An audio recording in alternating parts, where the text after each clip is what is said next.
Bonsoir à tous, chères auditrices, chers auditeurs, chers tous. Vous écoutez un nouvel épisode de Tout et de Rien, l'émission qui vous parle de tout, mais surtout de rien. C'est le début de la saison 5, ça doit être le deuxième ou le troisième épisode. Vous nous direz dans les commentaires, bien sûr. Et j'ai à ma droite Raphaël avec un tout nouveau setup, puisqu'on utilise le micro Blue Yeti pour faire un peu de publicité. Ça y est, effectivement, celui qui ressemble... on en avait déjà parlé avec Ben et Tiffany. Il ressemble à quelque chose de très évocateur d'ailleurs. Oui, d'accord. Une performance extrême.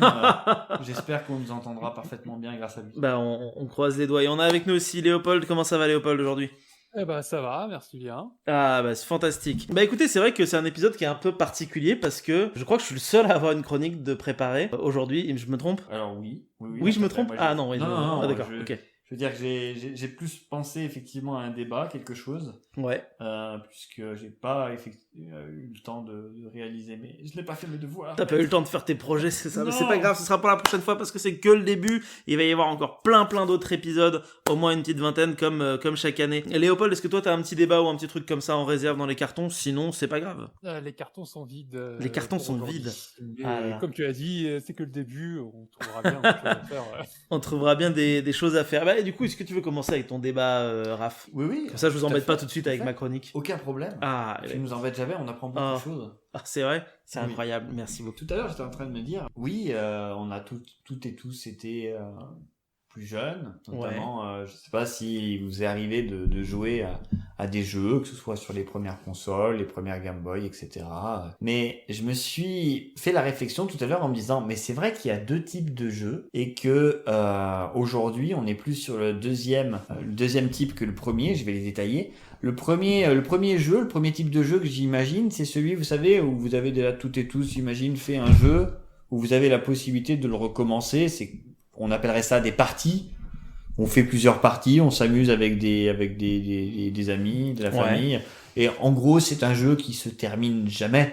C'est quelque chose que tu peux recommencer, tu peux ajouter des difficultés, des modes comme on appelle. Et l'autre, c'est celui où c'est incarner par exemple un personnage, une faction et avoir une histoire, une sorte de quête. Ce qui veut dire que derrière, ça résume parfois même à des jeux à quarantaine, cinquantaine d'heures. Et une fois qu'on a fini ce qu'on appelle cette quête, eh bien le jeu est en grande majorité en fait terminé. Ouais. Et comme je sais que vous jouez aussi de manière plus ou moins assidue à des jeux vidéo, je voulais savoir quel était votre style préféré, dans le sens où si vous devez véritablement incarner, est-ce que vous préférez incarner un personnage, essayer de voir l'histoire, de connaître un petit peu son passé, de modifier son futur, de faire des actions sur son présent, ou alors est-ce que vous êtes plutôt dans le partage en se disant on va faire une partie avec plusieurs personnes et en fait cette partie elle a un temps limité très court mais on peut la recommencer pas à l'infini, mais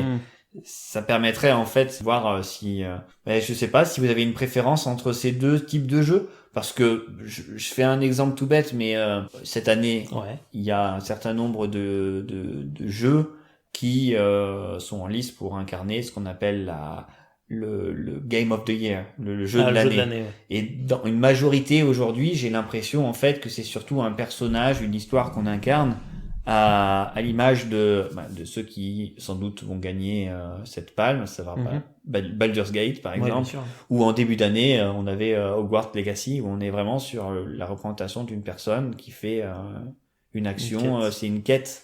Voilà. Et je trouve que c'est peut-être aussi une différence par rapport au type de jeu évoqué. C'est-à-dire que il est beaucoup plus simple de réaliser des parties si on est sur ce qu'on appelle un FPS, ou un jeu où on va avoir du tir, ou alors un jeu qui sera plutôt un RTS, les real-time strategy, ces jeux-là où ils sont basés effectivement sur un temps qui est assez court, mais qui permettent vraiment d'avoir de s'amuser, quoi. L'autre qui est peut-être plutôt sur des jeux qui sont basés sur du solo. Je sais pas ce que vous en pensez, et à travers ça, si vous avez un jeu préféré d'ailleurs dans une des deux catégories. C'est intéressant ça, Léopold, parce que quand t'es arrivé tout à l'heure, tu nous as dit le jeu vient de cracher. Donc du coup, de quel jeu tu parlais ? T'étais en train de jouer à quoi ? J'étais en train de profiter de Victoria 3, voilà, il y a un petit week-end gratuit, donc j'avais envie de tester, puisque c'est l'éditeur Paradox. Mm. C'est un jeu Paradox et j'aime beaucoup. J'ai énormément joué à Europa Universalis 4, énormément joué à Hearts of Iron 4 aussi. Donc voilà, j'aime bien cet éditeur et j'ai voulu tester. Alors, dans quelle catégorie on pourrait le mettre ces jeux-là? C'est un jeu qui est plutôt sur le temps long alors, parce que c'est un jeu qui est fait pour le solo et pour le multi.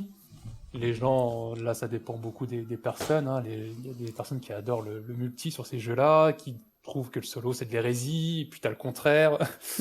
Donc, mais en général, c'est plutôt sur un temps long. Hein. En général, les joueurs qui jouent à ce genre de jeu, ils y jouent plusieurs centaines d'heures. Alors, peut-être pas regroupés sur quelques semaines, hein, mais voilà, c'est des jeux qui jouent sur temps long, parce que le développement lui-même est très très long. Ils ajoutent beaucoup de DLC, peut-être un peu trop, mais ça, c'est un autre débat. Voilà, c'est plutôt du temps long. Après, quel joueur je suis? Les deux ne me rebute pas. Je prends une position très tranchée, très, très courageuse, mais je joue un peu aux deux sortes de jeux. Ce que j'aime bien, de temps en temps, ça dépend de l'humeur, hein, je pense que pour tout le monde. Hein. De temps en temps, j'ai envie de me mettre sur une partie, la faire durer. Faire un open world, faire une 100 heures, 50 heures dessus, et puis de temps en temps, la flemme, alors faire une petite partie court, lancer une petite campagne, une partie d'Age of Empire 2, les deux ont ma préférence, encore une fois, très courageux. Ouais, c'est peut-être aussi, comme tu dis, une question aussi de temps libre et de façon aussi de voir, de se projeter sur le fait que si, comme toi, on aime les deux faces de cette même pièce, parfois, on se dit, si j'ai pas beaucoup de temps, je vais faire plutôt ça que l'autre, et pourquoi pas. Après, je pense aussi qu'il y a peut-être, comme j'avais commencé en disant qu'il y a aussi cette notion des premiers pas qu'on a tout et tout su au niveau du jeu vidéo, par rapport à lequel a façonné un peu notre vision. Par exemple, moi j'ai un frère et on jouait beaucoup ensemble. Et le fait de jouer ensemble, c'est surtout des petites parties, ou alors ce qu'on appelle les campagnes dans ce genre de jeu ont une durée de vie relativement courte. À l'époque, 2-3 heures, et t'avais fait véritablement une bonne partie du chemin de la campagne. Sur certains jeux, d'autres il fallait un peu plus. Mais je pense qu'il y a un rapport à la vision qu'on avait quand on était plutôt gamin et le temps qu'on a aujourd'hui et le temps qu'on souhaite aussi consacrer. Je pense que ça a une importance. Et je pense aussi que la dernière chose qui a une importance, c'est aussi ce qu'on cherche. C'est véritablement si on veut quelque chose d'immersif, si on veut quelque chose de bourrin, suivant le mood qu'on a envie de partager avec un jeu. Qu'est-ce qu'on aimerait faire? Est-ce qu'on aimerait faire quelque chose aussi qui peut être quelque chose de complexe, quelque chose où on n'a pas besoin de se prendre, on n'a pas envie de se prendre la tête.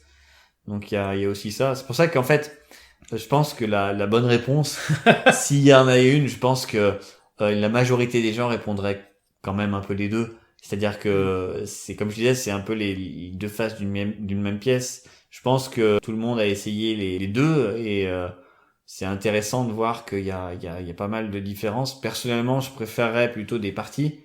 Parce que je préfère en fait jouer au jeu avec quelqu'un. Mais s'il y a des modes multijoueurs et pour faire une histoire, c'est plus compliqué. Je suis un peu dans le bon exemple que tu donnais, c'est-à-dire que moi j'ai pas mal joué à des gros RPG qui prennent du temps, les Mass Effect, les KOTOR, les trucs comme ça.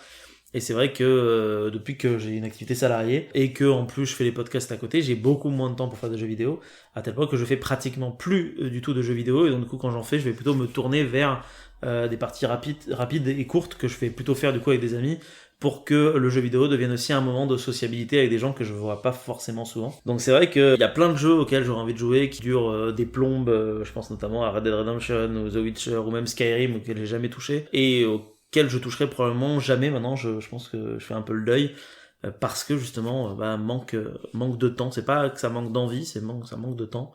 Et à côté de ça, paradoxalement, j'ai 500 heures de jeu sur Vermintide 2 parce que j'ai fait des parties de 20 minutes en 20 minutes en 20 minutes, une fois tous les 2 jours, et puis forcément ça s'accumule. Par contre, j'avais une question pour toi, parce que tu dis que tu préfères les jeux en partie, Raph, mais il y a 2 jeux auxquels tu joues en ce moment, c'est Lotro et Stellaris, dont tu as fait d'ailleurs des chroniques, respectivement pour chacun des deux, que je vous invite à aller écouter, chers auditeurs et chères auditrices. Mais je les considérerais pas comme des jeux à partie, moi, parce que dans mon esprit, alors c'est vraiment que mon esprit, dans mon esprit Stellaris c'est vraiment Le jeu où tu fais une partie, ça va durer des plombes, un peu à la manière d'un Crusader Kings ou même d'un Victoria. Et l'autre, c'est un jeu massivement multijoueur où justement tu as une campagne sur laquelle tu vas devoir C'est qu'une seule y passer partie du temps. finalement, ouais. Je Ouais. pense qu'à choisir, si un des deux devait choisir en partie, ça serait plus Stellaris, parce que c'est vraiment une partie que tu Ouais. lances. Si tu Tu veux, peux arrêter quoi. Ouais. et tu continues. Là, si tu, par exemple, et dans n'importe quel MMO, hein, que ce soit l'Otro ou un autre, si tu arrêtes ton personnage, t'en recrées un autre. Donc tu recrées une histoire d'un personnage.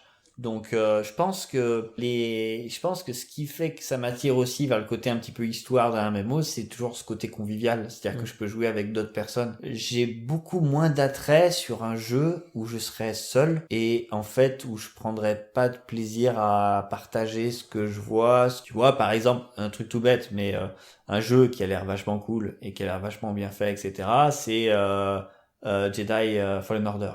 Ah oui, Fallen Order, il a l'air d'être super beau. Il a l'air chouette. Mais j'ai l'impression que je prendrais pas de plaisir à y jouer parce qu'en fait, ça m'apporterait rien. Moi j'aimerais bien que derrière, en fait, le fait d'avoir fait quelque chose, ça m'apporte de le partager ou que ce soit relativement court. En fait, un des deux, tu vois. Et c'est pour ça que Stellaris, je sais que même si j'y ponce une partie et je vais passer 10 heures sur la partie, mais ça restera 10 heures. Ouais. Alors que mon personnage sur l'Outro, je l'ai commencé en 2010. Il a 1 an et 5 mois, quelque chose comme ça d'ancienneté. C'est quelque chose que je pourrais pas arrêter à moins de... C'est une partie de toi, quoi, maintenant. À ce niveau-là. Je vais pas arrêter pour en refaire un. Voilà, je fais pas partie des gens qui, par exemple, vont jouer au MMO, ils vont avoir 15 personnages. C'est du temps, c'est beaucoup trop de temps pour moi. Et un seul personnage. Mais là, pour moi, ne serait-ce que le personnage que je joue dans ce MMO, ou les deux personnages, puisque je joue un gentil et un méchant, les deux arrivent quasiment à leur fin de leur histoire, quoi qu'on en dise. Ouais. Et donc du coup, il y aura une fin, mais ça se sera joué sur quasiment 15 ans.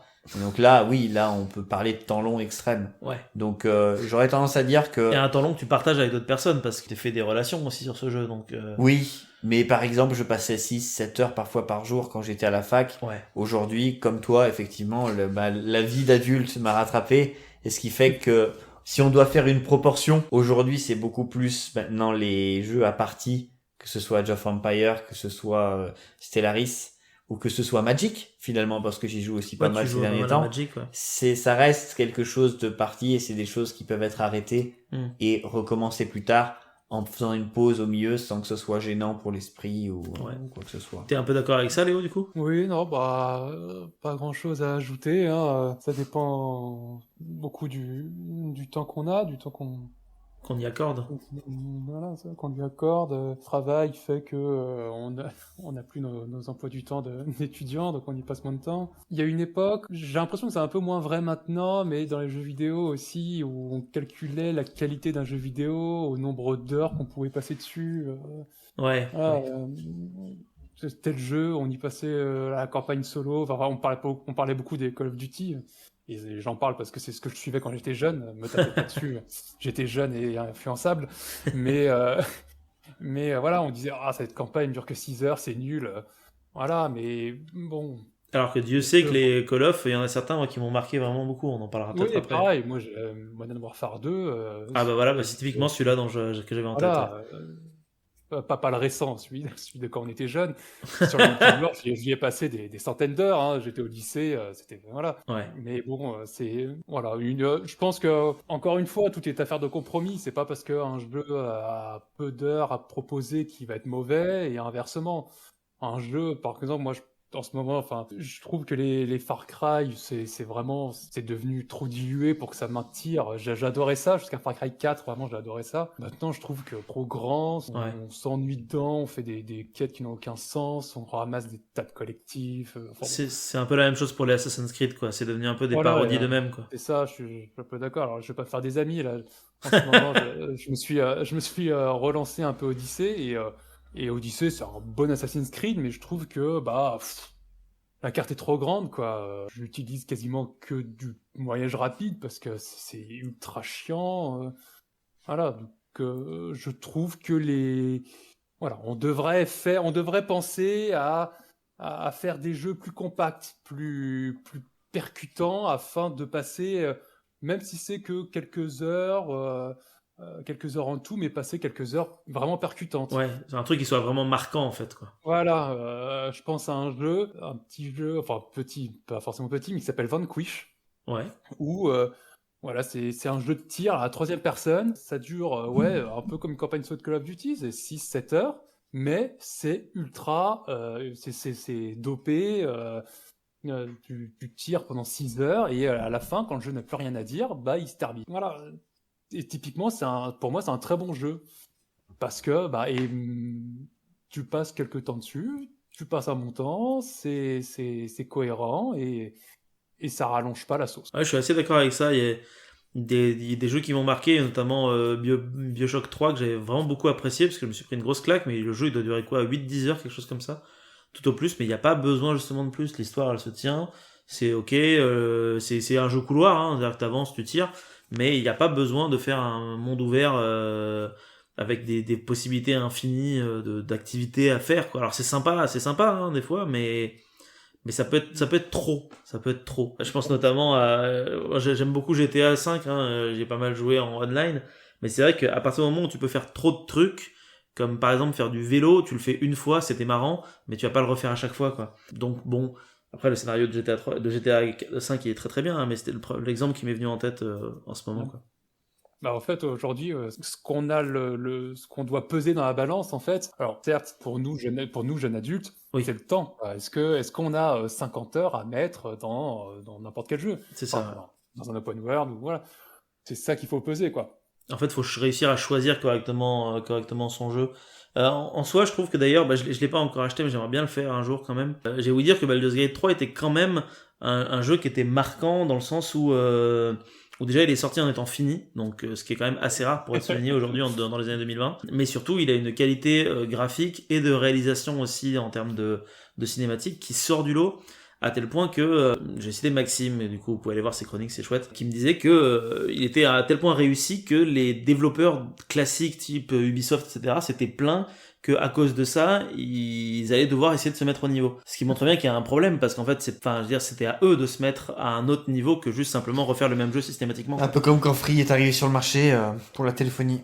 Ouais, c'est ça, c'est triste de devoir en arriver là, et puis là en plus pour ce qui est d'un truc artistique, quoi, c'est-à-dire que tu te dis normalement le but de l'art c'est censé être de se dépasser et de faire quelque chose qui soit qualitatif à la fin, quoi. Bon, comme beaucoup de choses dans la société, c'est toujours très marketé et on vend à peu près toujours la même chose. Mais du coup ça fait du bien de se rendre compte que parfois même quand un ovni peut arriver, ça peut faire changer et basculer un peu la balance. Ouais. Après, il faut aussi être un peu lucide dans le sens où on est un peu responsable aussi des jeux de merde. Enfin, ah oui, si on les achète, c'est de notre faute, quoi. Voilà. Bien sûr. C'est au bout d'un moment, voilà, Ubisoft nous a sorti des jeux buggés, pas finis, qui sont limite des alphas. Mais bon, on les a achetés. Je veux dire, pourquoi ils continueraient, hein? Moi, mais c'est clair. Je me mets aussi à leur place, hein. Je me dis, bah ouais, on sort de la merde, mais les gens ils achètent. Pourquoi j'arrêterais? Donc c'est clair. Après, moi personnellement, sur les Assassin's Creed, je crois que je me suis arrêté à Rogue du coup, donc c'était encore sur Xbox 360. Les autres, je les ai pas fait, et Far Cry, j'ai fait juste Far Cry Primal. Mais c'était vraiment pour le délire de la préhistoire. Donc de ce que j'ai ouï dire, les derniers, ça vend pas du rêve, quoi. Non, vraiment, j'avais fait le Far Cry 5 avec un ami parce qu'il avait eu un exemplaire du jeu gratuit qui m'avait fait profiter, donc on a pu jouer à deux. Mais on joue tout seul, j'aurais jamais sauté le pas. Effectivement, le Far Cry 5 était ennuyeux à mourir, vraiment ennuyeux. Et Far Cry 6, vraiment aucun intérêt. Enfin, j'ai vu les vidéos de gameplay, ça me tente absolument pas. Donc c'était du réchauffé, quoi. Donc alors tous les réchauffés ne sont pas mauvais, hein. C'est ça, mais à force de manger toujours le même plat tiède, au bout d'un moment, c'est dommage, quoi. Tous les ans ou tous les 2 ans, hein, même quand c'est tous les 2 ans, je veux dire, c'est pas parce qu'un jeu saute une année que ça y est, c'est un renouveau ou c'est machin, c'est voilà. Non, je suis d'accord. Tu veux rajouter quelque chose, Raph, du coup? Non. C'est... Ok. Pour résumer. Si on en a fini avec les jeux vidéo, on peut partir sur complètement autre chose. Ça vous va? Oui, je pense savoir sur quoi on va partir, mais... Ah, alors sur quoi on va partir? Est-ce qu'on va partir sur une chronique d'origine animale? Oui, on va partir sur une chronique d'origine animale. Ah, Parce que Léopold, tu le sais peut-être pas, les auditeurs, eux, s'ils ont écouté les épisodes d'avant, ils le savent. Cette année, c'est une année un peu particulière, puisque c'est une année où je vais parler exclusivement du monde animal et d'un monde animal en particulier, à savoir celui de volatiles vivant dans l'hémisphère sud, très très très au sud. Très très au sud. Ouais, tout à fait. D'accord. Du coup, je vais commencer par vous poser une petite question, tous les deux. Si je vous dis les manchots, vous pensez à quoi? J'improvise un peu. Hein. les manchots, alors Ouais. moi j'imagine des oiseaux. Ouais. Des oiseaux qui sont connus pour marcher sur leurs pattes Ouais. et qui techniquement ont des ailes mais ne peuvent pas voler. Exactement, S'en ouais. servent pour plutôt aussi se diriger sous l'eau. Exactement, des nageurs. Tout à fait, je vous renvoie à la chronique justement générale sur les manchots que j'ai fait dans l'épisode précédent pour les auditrices et les auditeurs qui nous écouteraient. Mais surtout, si vous deviez, j'allais dire me décrire un manchot, non, on va faire ça de manière plus simple. Est-ce que vous connaissez une espèce de manchot? Si vous devez parler d'une espèce de manchot, ce serait laquelle? Empereur? Ouais, Non. et toi Léo? Ouais, non. Le manchot empereur? Eh ben écoutez, vous avez choisi votre chronique alors. Ah. Alors parce que sinon il y avait quoi? Il y avait les petits manchots, les petits... Là, il faut trouver des comment noms pour ils qu'on s'appellent? en parle. Je me rappelle plus leur nom. Ouais, parce que Léo, du coup, j'ai 47 pages sur les manchots de manière générale et du coup, ils sont classés par espèce. Et Ah, oui. du coup, on va effectivement parler aujourd'hui du manchot empereur. Alors pour vous, ça ressemble à quoi un manchot empereur? Alors pour moi, j'avais une peluche Ah, que t'avais des peluches manchots? que j'avais appelée Moi aussi, j'en pingouin. avais plein. Ah, Et oui, mais j'étais gosse, hein, donc pingouin, manchot, pour moi c'était la même chose. Pour moi, un manchot, c'est un oiseau qui a une tête noire, ouais. a un bec plutôt jaune orangé, Ouais. a une sorte de collerette orangée, Ouais. le ventre blanc et tout l'arrière du dos qui est noir. Qui est noir. Et qui, le petit, par contre, lui, est tout gris. Au moment où, en fait, il fait son pelage, enfin son pelage, Son pelage, ça... ses plumes, et donc, du coup, après, il prendra les couleurs d'adulte plus tard.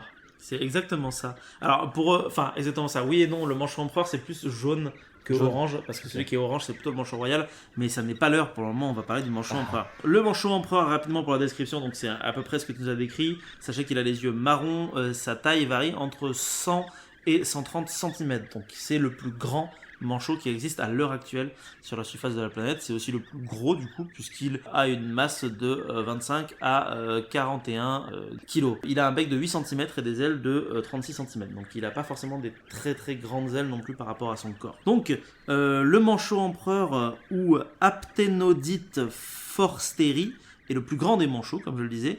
Il ne se trouve que sur le continent antarctique.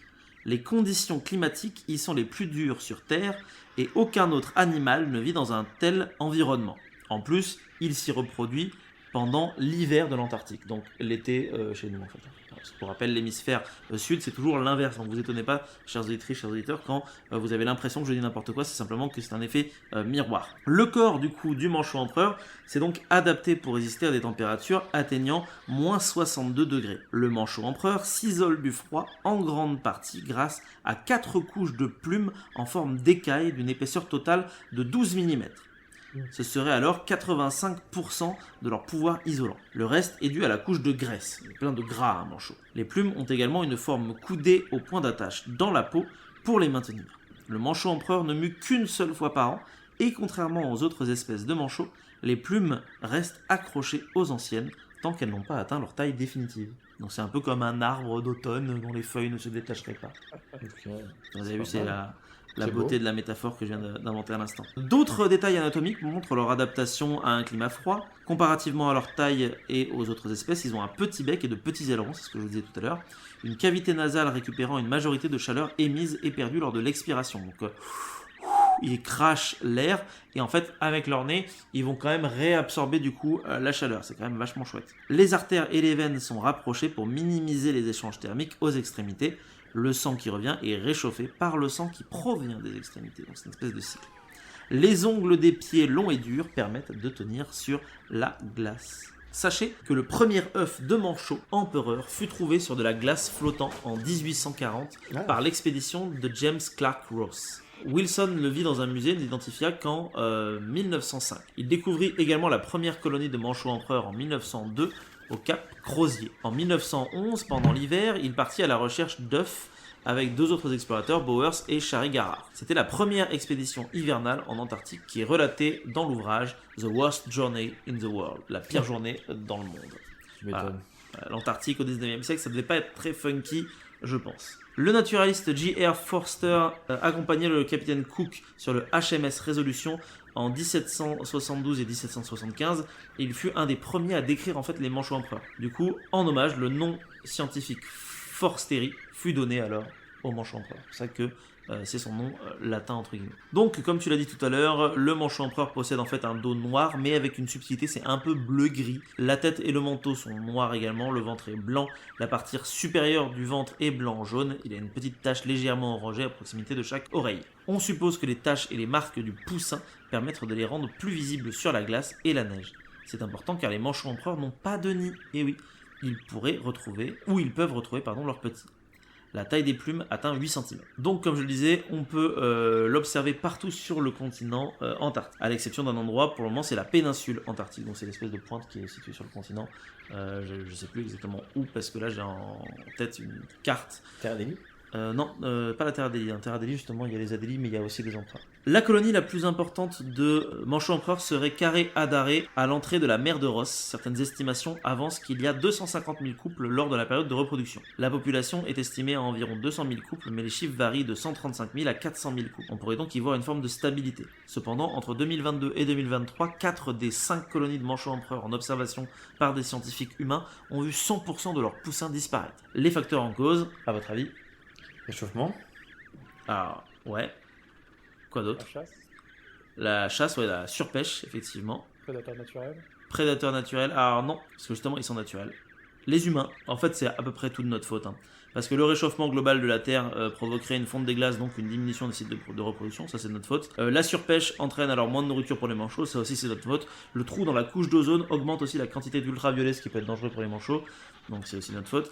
Et la présence humaine des scientifiques, mais aussi des touristes de la dernière chance qui viennent observer des manchots, crée de plus en plus d'impact directement sur le continent antarctique. Parce que oui, il y a des gens qui savent que c'est la merde et qui du coup, comme premier réflexe, vont embarquer sur un bateau pour aller observer justement les glaciers fondre en Antarctique et voir tous les petits manchots présents sur place. Vaste connerie, s'il en est. Alors, comment fonctionne le cycle de vie d'un manchot empereur?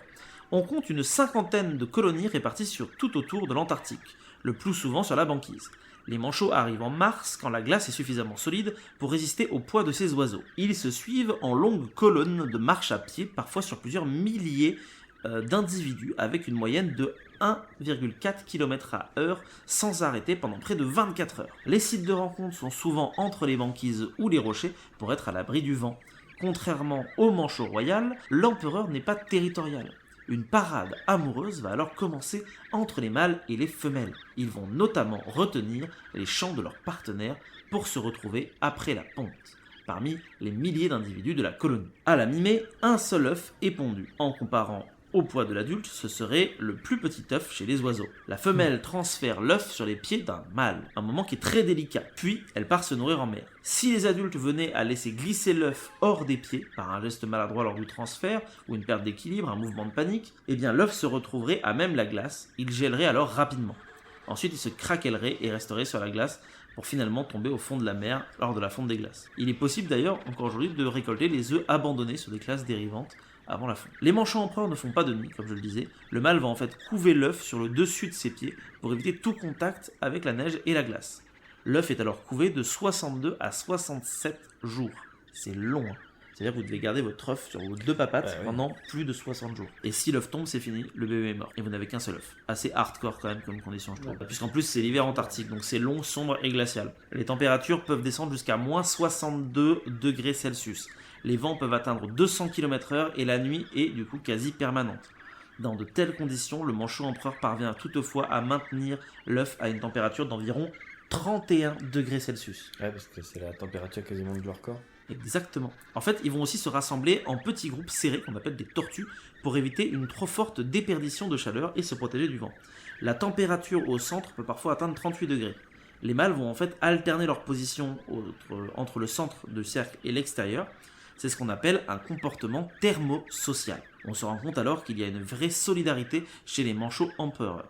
Ça, plus une capacité à diminuer leur température interne de quelques degrés, cela leur permet donc de survivre dans ce milieu hostile. Le mâle va alors rester en permanence dans la colonie, il jeûne pendant toute cette durée, donc pour rappel parade, nidification et couvée, donc il doit crever la dalle à la fin, mais il y parvient surtout grâce à ses réserves de graisse qui forment à elles seules une épaisseur de 3 à 4 cm.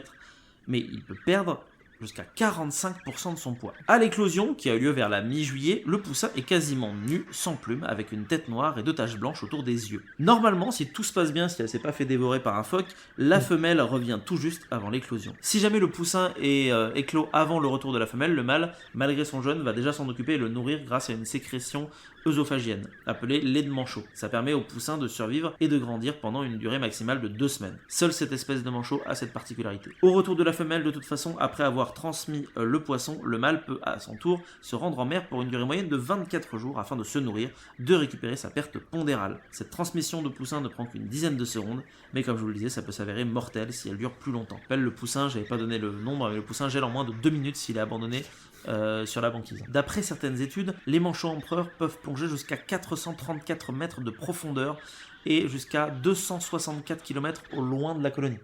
Ils vont super loin. Le poussin est donc du coup nourri par les 2 parents par du poisson régurgité jusqu'à son départ vers l'âge de 4 mois. Une fois que le poussin est capable d'être thermiquement indépendant, il va alors s'éloigner de la poche incubatrice de ses parents et va former des crèches avec d'autres poussins pour se protéger du froid. Le poussin ne pourra aller en mer que lorsqu'il aura enfin sa mue, car son plumage ne lui permet pas d'aller dans l'eau. Une fois que cela est fait, il ne reviendra dans la colonie que lorsqu'il sera temps pour lui de se reproduire. Et l'année d'après, on recommande. Attention, comme son cousin le manchot royal, seuls 15% des couples se reforment l'année suivante. En fait, le manchot empereur n'est pas réellement monogame, c'est un cliché. Il peut choisir. Il peut changer de partenaire. La raison pour laquelle les manchots empereurs se reproduisent pendant la saison la plus dure n'est encore pas connue. Certains scientifiques avancent qu'en naissant à cette saison, les poussins sont autonomes 5 mois plus tard, janvier ou février, donc l'été dans l'Antarctique, avec donc des conditions plus favorables à leur survie. Sachez que le manchot empereur possède donc de fait beaucoup de prédateurs tels que les phoques léopards, les orques, les pétrels, les skuas, donc ces 2 espèces d'oiseaux qui vont dévorer les poussins. D'ailleurs, si vous voulez des informations sur le pétrel, je vous en donne rapidement. Le pétrel géant, qui s'appelle du coup Macronectes gigantus, est une espèce de grand oiseau de mer du coup de la famille des Procellaridae qui vit dans l'hémisphère sud et dont l'envergure peut atteindre quand même jusqu'à 2 mètres. Gros oiseau qui adore dévorer les œufs des manchots. De son côté, n'oubliez pas que le manchot est en fait également aussi un prédateur puisqu'il se nourrit de petits poissons pélagiques, de crustacés qu'on appelle le krill et de petits céphalopodes. Voilà, c'est à peu près tout pour le manchot. Je peux terminer parce que j'avais complètement oublié de le faire en essayant de vous faire écouter un cri de manchot empereur. Au début, je pensais vous faire un blind test cri de manchot, mais je me suis dit que ça serait un peu trop étrange. Ça aurait été quand même quelque chose. On va essayer de retrouver ça rapidement.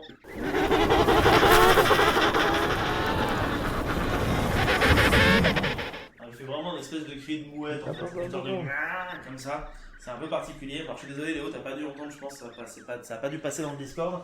Non.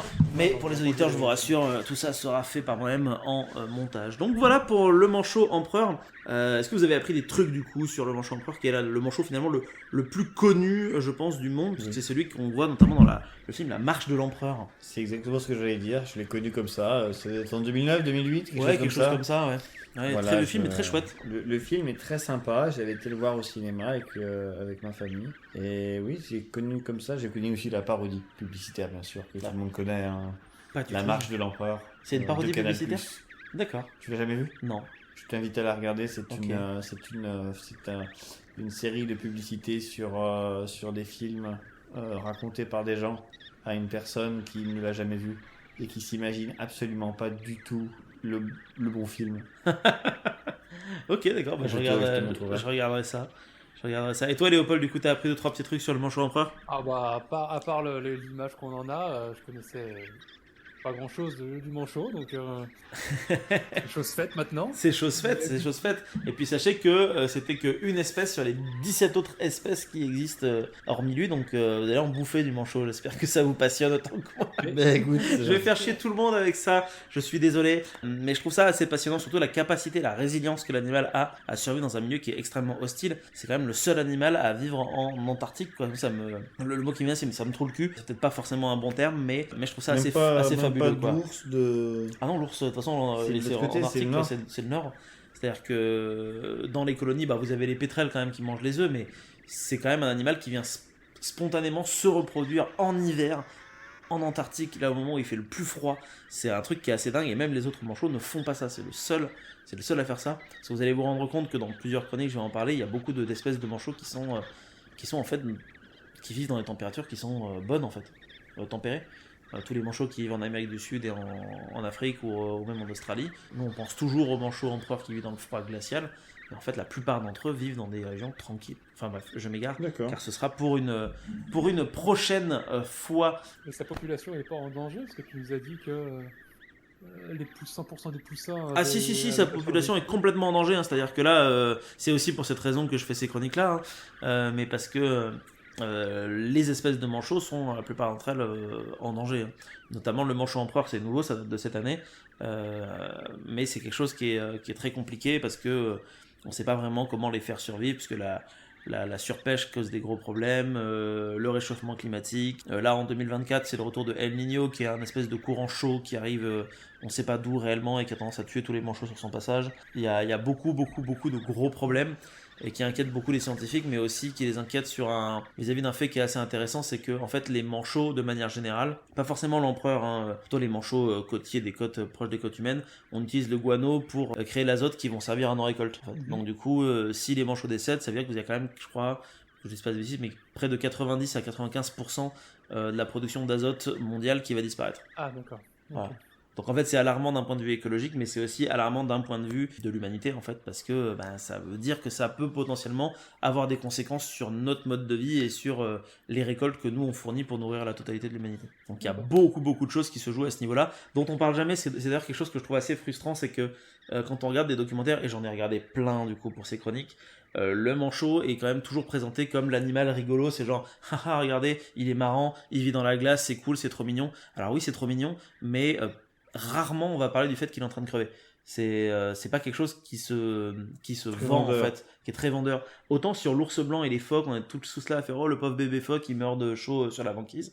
Autant les manchots, tout le monde s'en bat les couilles. Et c'est quelque chose qui moi me frustre parce que c'est vrai que c'est un animal que j'aime beaucoup. Tu disais que t'avais une peluche manchot empereur quand t'étais gamin.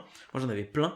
Et j'étais déjà un puriste à l'époque parce que je savais que c'était des manchots et pas des pingouins. Et j'avais déjà plein de bouquins sur les manchots et c'est un peu une manière aussi moi de me reconnecter à ça et d'essayer de l'appréhender avec un regard peut-être plus adulte et plus scientifique. Je comprends la démarche. Bah écoutez, en tout cas moi de mon côté j'ai terminé. Je sais pas si Léo, t'as eu une idée, une fulgurance au cours de cet épisode, si jamais ça te dit, mais sinon on peut s'arrêter là. Je dirais bien oui pour me faire mousser, mais j'en ai aucune. Donc, non. C'est pas grave. En tout cas, je vous remercie tous les deux, du coup toi Raphaël et toi aussi Léopold, d'avoir bien voulu participer à cette petite émission, ce petit de tout et de rien. On vous retrouvera sûrement très prochainement dans l'émission, j'en suis persuadé. En tout cas, merci à vous, chères auditrices, chers auditeurs, chers tous, d'avoir bien voulu écouter cet épisode en notre compagnie. On vous dit à la semaine prochaine. Et normalement, la semaine prochaine, vous devriez retrouver pour la première fois dans cette saison Nicolas et Clément. Peut-être Sébastien, mais c'est pas sûr. Je crois que Nicolas a une grosse chronique qui vous a prévue sur un sujet bien particulier, bien évidemment. En tout cas, n'oubliez pas de partager, de mettre un pouce bleu et puis de nous suivre sur les réseaux sociaux, quoi, comme d'hab. Et toujours. Et toujours. Ça fait plaisir. Ça fait plaisir. Ça fait zizir, comme dirait l'autre. Allez, des bisous à tous. Ciao. Bisous.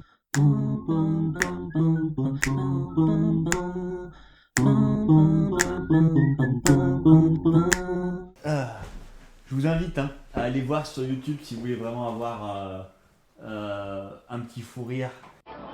Oh, dis donc, j'ai vu un film incroyable sur Canal+, La Marche de l'Empereur. La marche de l'empereur. Oui, c'est grandiose. Ça se passe en Antarctique. Ah bon? T'as des centaines d'empereurs qui marchent sur la banquise pendant des jours et des jours. Parfois, ils glissent sur le ventre pour aller plus vite. Tu vois? À un moment, il y en a un qui se fait dévorer par un phoque. C'est horrible. Mais t'as aussi des passages hyper émouvants, comme quand il se passe les œufs.